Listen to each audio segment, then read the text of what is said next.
My name is Joe Peroni, and this is the Rise Above Project. Sorry there, I had a little bit of a glitch in the computer, so we're going to leave that first half of the show because I thought it was okay the way it was the first time, so we're going to leave that, and now I'm just going to finish up at the end. Again, we're talking about a session that I had with a client who wanted to know, is it valuable if you can learn how to hate somebody? So we're moving on to the last few symptoms of a person who was born into or thrown into a very neglectful, dangerous type of environment. At last we spoke, we talked about the need to be needed. Now we're going to move into that a person tends to lose themselves to find other people. So in order to recover from this, we need to be able to recover ourselves. Now, a person that was in this very dangerous environment, again, they tend to be overly focused on other people's needs at the expense of their own. And they tend to want to overfunction while somebody else is underfunctioning. Strangely enough, the more another person underfunctions, the more the other person thinks that they need to overfunction to make up the difference.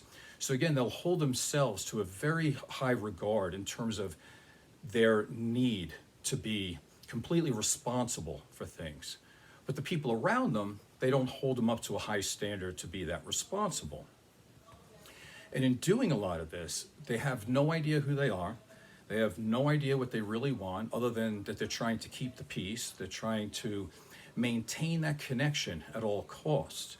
Because of their unfortunate childhood, they've unconsciously moved into a trauma position that makes them more close to a codependent, or we could say a relationship addict, where they're trying to hold everything together no matter if they are happy or fulfilled in that relationship or not.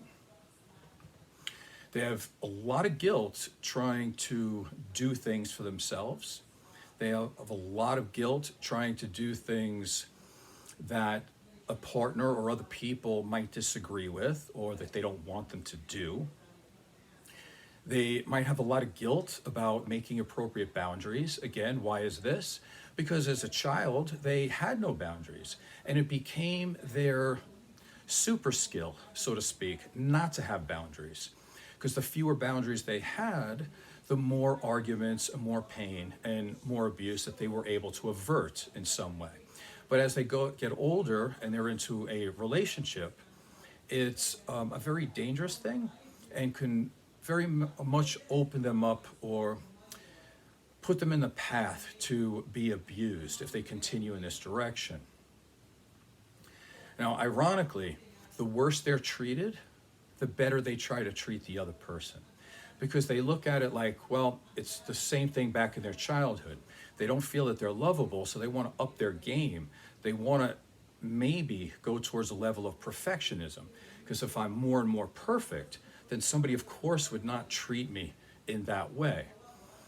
But really what's happening here, if you run into the wrong type of person or people, what you're doing is that you're actually teaching them to abuse you, because you're treating them better every time they do something wrong or treat you poorly.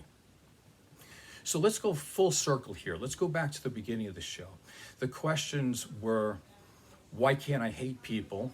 Would it be valuable to hate people? And why am I more willing to hurt myself than to hurt others?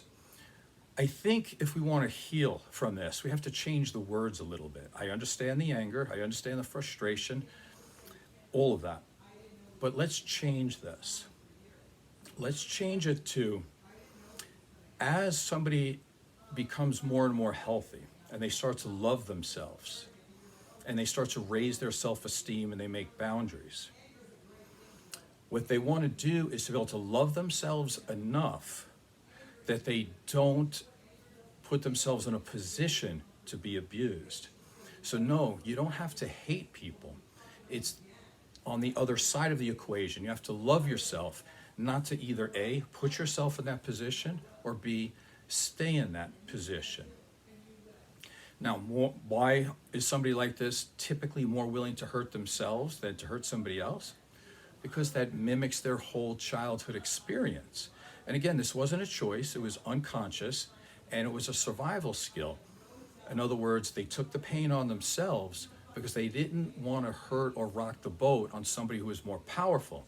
And if they did, this person would experience even more pain. So it makes complete sense. So the treatment or the solution to this, and we'll get into this in other shows in more detail, but basically the answer here is to love yourself more so you don't allow yourself to be abused, and to know that you are enough, and to start to be internally focused rather than externally focused.